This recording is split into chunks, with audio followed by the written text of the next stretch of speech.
వందల సంవత్సరాల నాటి ఏ భూదస్త్రం కావాలన్నా అక్కడ దొరుకుతుంది. బహుమని సుల్తానా కాలంలోని ఫర్మానాలకు చిరునామా అది.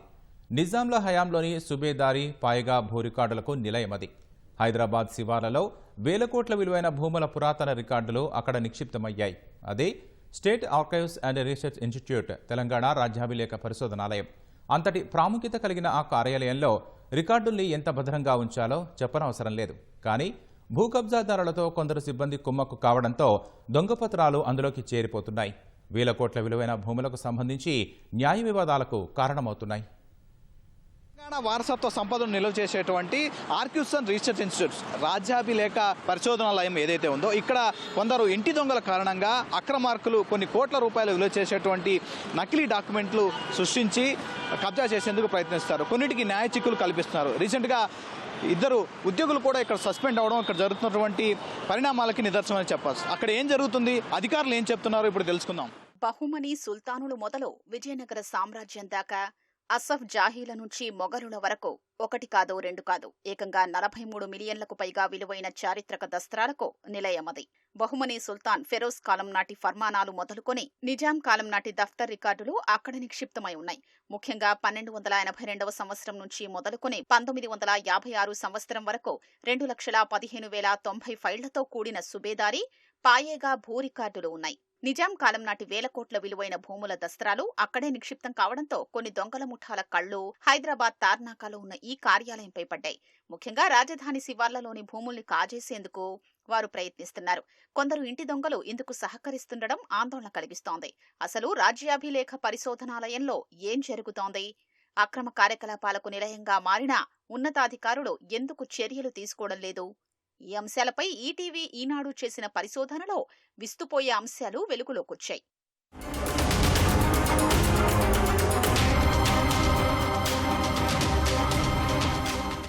హైదరాబాద్ నగరం చుట్టూ విస్తరించి ఉన్న ఉమ్మడి రంగారెడ్డి జిల్లాలో 2.5 దశాబ్దాల క్రితం భూములకు పెద్దగా డిమాండ్ ఉండేది కాదు. రాళ్లు రప్పలతో సాగుకు అనుగుణంగా లేకపోవడంతో పడావుగా మిగిలిపోయేవి. హైటెక్ సిటీ ఏర్పాటైన తర్వాత స్థిరాస్తి వ్యాపారం ఊపందుకుంది. భూముల విలువ అమాంతం పెరిగింది. ఈ క్రమంలో ఏళ్లుగా ఎవ్వరూ పట్టించుకోని భూములపై కన్నేసే ముఠాలు తయారయ్యాయి. తొలుత అలాంటి భూముల్ని గుర్తించి పూర్వకాలంలో నిజాం ఓ వ్యక్తికి ఇనాంగా ఇచ్చారంటూ ముంతకాబ్ లేదా ఫర్మానాల్ని సృష్టిస్తారు. ఆ వ్యక్తి పేరిట ఓ కుటుంబ వృక్షాన్ని తయారు చేస్తారు. ఆ కుటుంబానికి వారసులుగా కొందరిని తెరపైకి తెస్తారు. వారి పేరుతో 5-6 దశాబ్దాల క్రితం నాటి తేదీతో నకిలీ దస్త్రాన్ని సృష్టిస్తారు. పాతబస్తీ కేంద్రంగా ఈ ముఠాలు పనిచేస్తున్నాయని పలు సందర్భాల్లో వెల్లడైంది. అలా నకిలీ దస్త్రాలు సృష్టించిన అనంతరం ఆయా ముఠాలు ఆర్కైవ్స్ విభాగంలోని ఇంటి దొంగల్ని సంప్రదిస్తున్నాయి. తమ వద్ద ఉన్న నకిలీ దస్త్రాల్ని దొంగచాటుగా ఆర్కైవ్స్ విభాగంలోని రికార్డుల్లోకి చేరుస్తున్నాయి. ఆ పని అయిన వెంటనే సమాచార హక్కు చట్టం కింద దరఖాస్తు చేస్తున్నాయి. తమకు పాతకాలం నాటి భూమి దస్తావేజులు కావాలని అడుగుతున్నాయి. అప్పటికే అలాంటి ముఠాలతో కుమ్మక్కవుతున్న ఇంటి దొంగలు ఏమాత్రం ఆలస్యం చేయకుండా అదే దస్త్రంపై ఆర్కైవ్స్ విభాగం నుంచి ఇచ్చినట్లుగా రాజముద్ర వేసి ముఠాల చేతికి ఇస్తున్నారు. ఆ దస్త్రం నిజమైనదే అని నమ్మించేందుకు ముఠాలు కొత్త ఎత్తుగడలకు పాల్పడుతున్నాయి. అదే దస్త్రం కోసం 5-6 పేర్లతో దరఖాస్తు చేసి తీసుకుంటున్నారు. అంతమంది వద్ద అదే దస్త్రం ఉండడంతో నిఖార్సైనదే అని నమ్మించే పన్నాగాలకు పాల్పడుతున్నారు.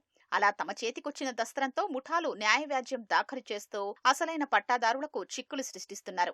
కోర్టుల్లో వ్యాజ్యాలు ఏళ్ల తరబడి నడుస్తుండడంతో వాటి చుట్టూ తిరిగే ఓపిక లేని బాధితులు ముఠాలు అడిగినంత వాటాను భూమిలో ఇవ్వాల్సిన పరిస్థితి నెలకొంటోంది.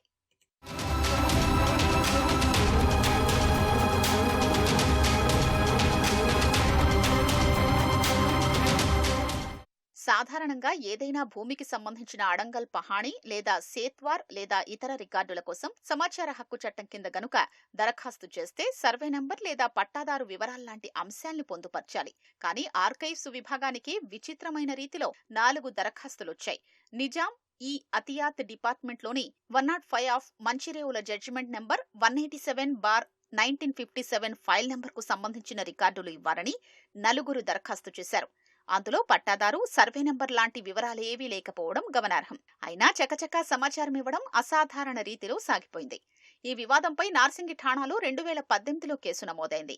సైబరాబాద్ పోలీసులు వివరాలు ఇవ్వాలని 2019 ఆగస్టు 26న ఆర్కీవ్స్ విభాగం డైరెక్టర్కు లేఖ రాస్తే నెలల తరబడి ఇవ్వకుండా కాలయాపన చేయడం అనుమానాలకు తావిచ్చే అంశంగా మారింది. దీంతో సైబరాబాద్ అప్పటి కమిషనర్ సజ్జనార్ ఈ అంశాన్ని సీరియస్ గా తీసుకుని స్వయంగా లేఖ రాశారు. చివరకు 2021 ఫిబ్రవరి 8న డైరెక్టర్ జరీనా పర్వీన్ సమాధానం పంపించారు. అసలు ఫైల్ నంబర్ 105 ఆఫ్ మంచిరేవుల పేరుతో తమ కార్యాలయంలో ఎలాంటి రికార్డు లేదని స్పష్టం చేయడం గమనార్హం. ఇలా ఏకంగా 72 ఎకరాల కోసం తప్పుడు పత్రాలు సృష్టించేందుకు యత్నించిన ముఠాలో ఈ దందా వెనుక ఉన్నట్లు వెల్లడైంది. ఆ భూమి విలువ ప్రస్తుతం బహిరంగ మార్కెట్లో సుమారు 3,500 కోట్ల మేర ఉండడం బట్టి భూ కబ్జాదారులు ఎలాంటి పథకం వేశారో అర్థం చేసుకోవచ్చు. కొన్ని ఫేక్ డాక్యుమెంట్స్ క్రియేట్ అయినాయి. ఈ అప్లికెంట్స్ తోటి వాళ్ళకి డాక్యుమెంట్స్ ఇవ్వడం జరిగింది. అది ప్రభుత్వానికి సంబంధించిన విలువైన భూమి, అంటే రాయదుర్గంలో ఉండే విలువైన భూమి. అది కోర్టు లిటిగేషన్లోకి పోవడం, ఆ తర్వాత అది వేరే పరిణామంలో మా దృష్టికి రావడం, ఇంటర్నల్ ఎంక్వైరీ వేయడం. ఇంటర్నల్ ఎంక్వైరీలో చంద్రశేఖర్ పూర్తి బాధ్యత ఉన్నది, అతను అవతల వాళ్లతో కుమ్ముక్కై కొన్ని డాక్యుమెంట్స్ క్రియేట్ చేసినాడు అనే ఒక అభియోగం రుజువైన తర్వాత డిపార్ట్మెంట్ రూల్ ప్రకారంగా, అంటే సిసిఏ రూల్స్ ప్రకారంగా అతన్ని ఉద్యోగం నుంచి అతన్ని తీసేయడం జరిగింది. తర్వాత ఇదే విషయం గవర్నమెంట్ దృష్టికి తీసుకెళ్లడం, ప్రభుత్వం సుప్రీంకోర్టులో రెవెన్యూ అధికారులు సుప్రీంకోర్టును అప్రోచ్ అవ్వడం, ఇక్కడ జరిగిన ఫేక్ డాక్యుమెంట్ మీద ఆ భూమి లిటిగేషన్లోకి పోయిందని చెప్పింది సుప్రీంకోర్టు వాళ్ళు నమ్మడం, మనం ఇచ్చిన లెటర్ ప్రకారంగా అది మళ్ళీ వెనక్కి ప్రభుత్వానికి మళ్ళీ వెనక్కి వచ్చేసింది. అది అయితే ఇటువంటిది మళ్ళీ ఇంకోసారి డిపార్ట్మెంట్లో జరగకూడదని చెప్పి ఈ చంద్రశేఖర్ అనే వ్యక్తి మీద సిసిఏ రూల్స్ ప్రకారంగా అతన్ని ఉద్యోగం నుంచి రిమూవ్ చేయడం జరిగింది. ఇదిలా ఉంటే నూర్ మైక్రో ఫిలిమ్స్ వక్ఫ్ పాగా ఆర్కైవ్స్ విభాగంలో ప్రస్తుతం ఆందోళనకర పరిస్థితులు నెలకొన్నాయి. ఓవైపు ఇరాన్కు చెందిన కంపెనీ, మరోవైపు వక్ఫ్ బోర్డు ఉద్యోగులు పురాతన కాలం నాటి రికార్డుల్ని నిబంధనలకు విరుద్ధంగా స్కానింగ్ చేస్తుండడం వివాదం రాజేస్తోంది. నూర్ మైక్రో ఫిలిమ్స్ ప్రతినిధులు ఆర్కైవ్స్ విభాగంలోని పర్షియన్ డాక్యుమెంట్లను స్కాన్ చేసుకునేందుకు అనుమతి పొందారు. అయితే గతేడాది నవంబర్లోనే కాలపరిమితి ముగిసినా స్కానింగ్ ప్రక్రియ ఇప్పటికీ కొనసాగుతుండడం అనుమానాలకు తావిచ్చే అంశంగా మారింది. ఈ విషయమై ఆర్కైవ్స్ విభాగం డిప్యూటీ డైరెక్టర్ మహేష్ రెడ్డి వివరణ కోరగా ప్రస్తుత పరిణామాలపై ప్రభుత్వానికి లేఖ రాశామని వెల్లడించారు. 1884 వరకు నిజాం ప్రభుత్వం పర్షియన్ భాషలోనే కార్యకలాపాలు జరిపేవి. ఆ రికార్డు ఇక్కడ ఉందని తెలుసుకొని ఇరాన్ వాళ్ళు మన దగ్గరకు అప్రోచ్ అవ్వడం జరిగింది. రెండు ప్రభుత్వాల మధ్యలో ఒక ఒప్పందం ప్రకారంగా వాళ్ళు పర్షియన్ డాక్యుమెంట్స్ అన్నిటినీ స్కాన్ చేయాలి, వాళ్ళు దానికి క్యాటలాగింగ్ చేయాలి. పర్షియన్ డాక్యుమెంట్ ఏదన్నా చాలా పాతబడిపోతే రిపేర్ చేయాలి. వాళ్ళ దగ్గర ఒక స్పెషల్ టెక్నాలజీ ఉందని చెప్పి హెర్బల్ ట్రీట్మెంట్ ఇస్తారనమాట. దాని ద్వారా ఆ రికార్డు మళ్ళీ ఇంకొద్దిగా ఏజ్ పుంజుకొని పాడైపోయిన డాక్యుమెంటు మళ్ళీ ఒక 50 ఏళ్ళు దానికి ఏం కాకుండా చేసే రిపేర్స్ చేస్తారు. సో ఇవన్నీ కూడా వాళ్ళు ఫ్రీ ఆఫ్ కాస్ట్ చేయాలి. మన దగ్గర ఉండే సంపద, అంటే ఇది చారిత్రక సంపద, వారసత్వ సంపద, చారిత్రక వారసత్వ సంపద, ఇదంతా మనం కాస్ట్ ఇన్వాల్వ్మెంట్ లేకుండా జరుగుతుంది. కాబట్టి రెండు ప్రభుత్వాలు, స్టేట్ గవర్నమెంట్ అండ్ ఆ ప్రభుత్వాల మధ్యలో జరిగిన ఒక ఒప్పందం, ఆ ఒప్పందం ప్రకారంగా వాళ్ళు వర్క్ స్టార్ట్ చేసి నడుస్తూ ఉంది. గతేడాది టాలీవుడ్ నిర్మాత శివరామకృష్ణ మరికొందరితో కలిసి శివార్లలోని విలువైన ప్రభుత్వ భూములపై కన్నేశారు. రాయదుర్గం సర్వే నంబర్ 46లో 83 ఎకరాలతో పాటు యాచారంలో 10 ఎకరాల భూముల్ని సొంతం చేసుకునేందుకు కుట్ర పన్నారు. ఈ క్రమంలోనే దాదాపు 7 దశాబ్దాల క్రితం ఆ భూముల పేరిట నకిలీ వారసుల్ని తెరపైకి తెచ్చారు. వారి పేరిట నకిలీ ఫర్మానాలు సృష్టించారు. ఆర్కీవ్స్ విభాగంలో కొందరు ఇంటి దొంగల్ని మచ్చిక చేసుకున్నారు.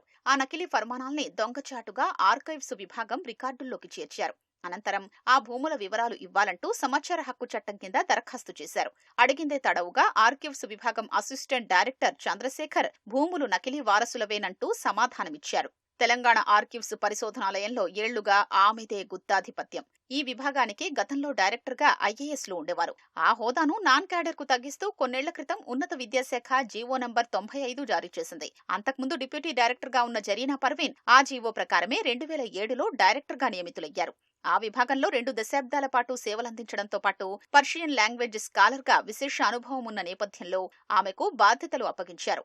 మధ్యలో 2 ఏళ్ల పాటు కిస్మత్ కుమార్ పనిచేసిన తరువాత ఆమె కొనసాగారు. రాష్ట్ర విభజన అనంతరం ఏర్పాటైన తెలంగాణ స్టేట్ ఆర్కైవ్స్ శాఖకు సైతం ఆమె సారథ్యం వహించారు. 10 ఏళ్ల క్రితమే ఆమె ఉద్యోగ విరమణ చేశారు.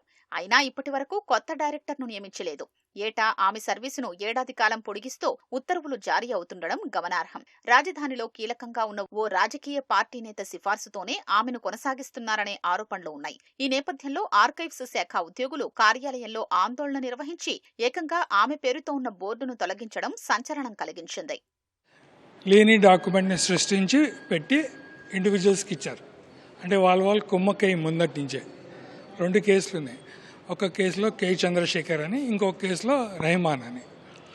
సో చంద్రశేఖర్ని మాత్రం ఉద్యోగం నుంచి తీసేశారు, రెహమాన్ని మాత్రం కాపాడారని మాకు తెలిసిన విషయం అన్నమాట. ఆయన్ని తీసినట్టు ఆర్డర్లు ఎలాంటివి మాకైతే తెలియదు. ఇంకొక విషయం ఏంటంటే, ఇప్పుడు ఉండే జరీనా మేడం గారు 2015 జూలైలో రిటైర్డ్ అయిపోయారు.